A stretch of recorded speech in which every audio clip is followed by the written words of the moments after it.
መሆን ያለበት። ምክንያቱም ትቀናለሽ። እንደዛ መሆን የለበትም። በባይብል በጋብቻ ደረጃ እንዴት ነው? ከአንድ በላይ ማግባት ሐራም ነው በባይብል? በድሮ ጊዜ እነ ሰለሞን ብዙ አግብተዋል።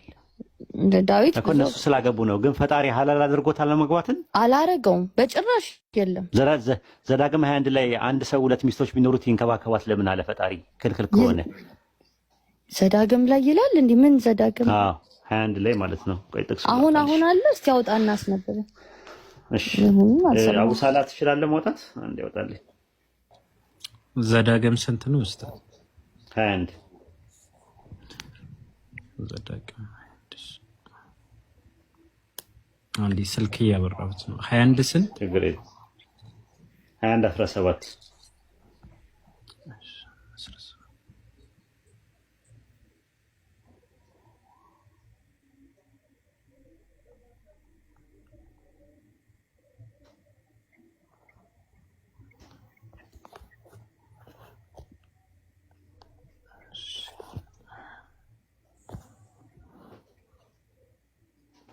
ዘዳግም 21 ከ15 ጀምሮ 15 እስከ 17 አየሽው? ለአንድ ሰው አንዲት የተወደደች አንዲት የተጠላች ሁለት ሚስቶች ቢኖሩት እያለ ይናገራል ፈጣሪ።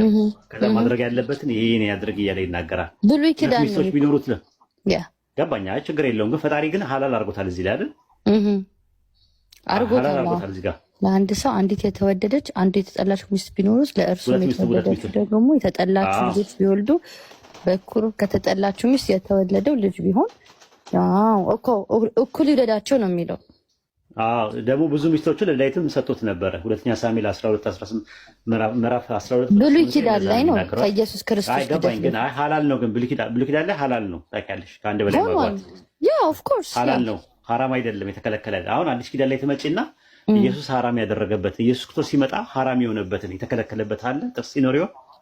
እኔ አላየሁም። እውነት ለመናገር እኔ ባይብልን ጨርሼ አላነበብኩም። ኢየሱስ መጥቶ አዲስ ኪዳን ላይ ከአንድ በላይ ማግባት ሐራም ነው ብሎ ያለበት የለም፣ ጥቅስ የለም፣ አላገኘም። ስለዚህ አሁን በክርስትና በአዲስ ኪዳን አንድ ወንድ ከአንድ ሴት በላይ ቢያገባ ችግር የለውም ማለት ነው፣ ኃጢአት አይሆንበትም። እንኳን እሱን አንድ ሴትም ብዙ ወንድ ማግባት ትችላለች በአዲስ ኪዳን ማከሄድሽ። ስንትም ማግባት ችግር የለውም፣ ገደብ የለውም ማለት ነው። እንዲህ ከሆነ አልተጠቀሰም።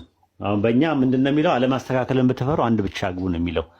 በፍትህ ማስተካከል እስከቻለ እስከ 4 ድረስ ማግባት ይችላል። ሱረቱ ኒሳ ምዕራፍ 4 ቁጥር 2 ላይ ቁጥር 2 እና 3 ላይ ሲናገር እንደዛ ነው። 2 2 3 3 4 4 አቅማችሁ ከቻለ ማግባት ይችላል። አለማስተካከልን አቅማችሁ ካልቻለ ግን አንዲቷን ብቻ አግቡ ነው የሚለው ቁርአን። አንተ ወሂድ እኔ ቀልቤ አዝኖብህ ሌላ ሴት አግብተህብኝ ሌላ ሴት ብትሄድ ፈጣሪ ራሱ የሰው ልብ አሳዝነ ሄደ ጥሩ ህይወት ይሰጣል? እምቢ ካልኩ አርፈ መቀመጥ ነው። እኔ ምን አውቃለሁ? ከአንድ በላይ የሚያገቡትን ኤክስፒሪየንሳቸውን ጠይቂያቸው። እኔ አላውቅም። እኔ የለሁበትም እዛው የይሽከቢበት አፉ በለኝና ማለት ከአንድ በላይ ሰዎች ለምሳሌ እስልምና ውስጥ አንድ ሚስት ራሱ እንዳናገባ አላህ ያዘናል። ነቢዩ አለይሂ ሰላቱ ወሰላም እናንተ ወጣቶች የቻለ ከእናንተ መካከል ያገባ ያልቻለ ደግሞ ይጹም ብለዋል። ስለዚህ አንድ ራሱ የምናገባው አንድ ሰው አንድን ሴት የሚያገባው ሲችል ጊዜ ነው። ከአንድ በላይ ሲያገባ ግን ትልቅ የሆነ ተጠያቂነት አለበት። ተገባሻ? ትልቅ ተጠያቂነት፣ ያን ተጠያቂነት የሚችል ሰው መሆን አለበት። ግዴታ ሀብታም መሆን የለበትም። ሀብታም ስለሆነ አይደለም ማግባት ያለበት።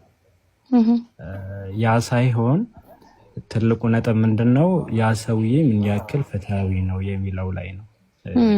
ስለ ሀብት ካነሳህ ደግሞ በእስልምና ሴት ልጅ ኮንትሪቢዩት አታረግም ፋይናንሻሊ፣ ወንድ ነው ቤቱን ፋይናንሻሊ የሚመራው። ሴት ልጅ ገቢ ብታመጣ እንኳን እንዲቀበላት አይፈቅድም ቁርአኑ አይደለ? ስለዚህ ሀብት ከሌለው እንዴት ነው 2-3 ቤት ማስተዳደር የሚችለው? ነው ሴትዮዋ ለፍታ ልትመጣ ነው ማለት ነው። እንደዛ ከሆነ ካለው ነው እኮ የሚለው አይደለ? እኩል ደግሞ ለአይሻም አንድ ቦርሳ ከገዛ ለከድጃም አንድ ቦርሳ የመግዛት ግዴታ አለበት። እኩል ካልወደዳቸው እንደ ኃጢአት ነው የሚቆጠርበት። ስለዚህ አቅም ከሌለው አርፎ ከአይሻ ጋር ለምን አይቀመጥም? ገብቶኛል እኮ እንዲህ የሚያደርጉ ከሆነማ ተጠያቂ ናቸው ነው ያልኩሽ ያለሁት ወንዶቹ ነው። በእኛ ሙስታብም ነው እኮ አቡ ሳላ በእኛ ማግባት ራሱ ሙስታሀብ ነው፣ የተወደደ ነው። አንድ ሰው አላገባም ተብሎ ሐራም ነው አይባልም ከመነሻውኑ ማለት ነው። አንደኛ ነገር። ሁለተኛ ነገር ደግሞ ምዕራባውያኖች፣ አንቺ የምትከታዩ ምዕራባውያኖች ከአንድ በላይ ማግባት ይከለክላሉ። ከአንድ በላይ ግን ዝሙት ማድረግ ይቻላል አይደል? እናንተ ሀገር አሁን ዝሙት አይቻልም።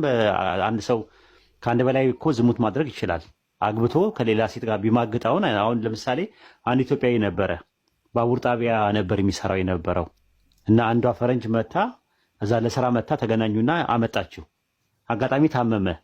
2 ሳምንት ሙሉ ሲታመም ሌላ ነጭ አምጥታ አንድ አልጋ ክፍል ነበራቸው፣ እዛ አስተኛችሁ። እስከሚሻለው ድረስ በጣም ተናዶ ፍርድ ቤት ከሰሳት፣ እንደ ኢትዮጵያ መስሎት ማለት ነው። ከዛ በኋላ መብቱ ነው የተባለው። አሁን አዲስ ህግ ሊወጣ ነው። እኔ ባለውበት ሀገር ከ2026 በትዳሩ ላይ ዝሙት ያደረገ እንደ ክራይም ተደርጎ ህግ ሊወጣ ነው። እንደውም በጣም ነገር ነው። አዎ ካደረጉ ጥሩ ነው። እኔ ግን ማውቀው ምንድነው አንድ ሰው ከፈለገ መብቱ ምንድነው ያሉት፣ ለሱ መብቷ እኮ ነው አሉት። እና አንተም ከፈለክ እኮ ማድረግ ትችላለህ። አያገባ እንጂ ያ ሰው መማገጥ ይቻላል። በአውሮፓ ህግ መማገጥ ይቻላል።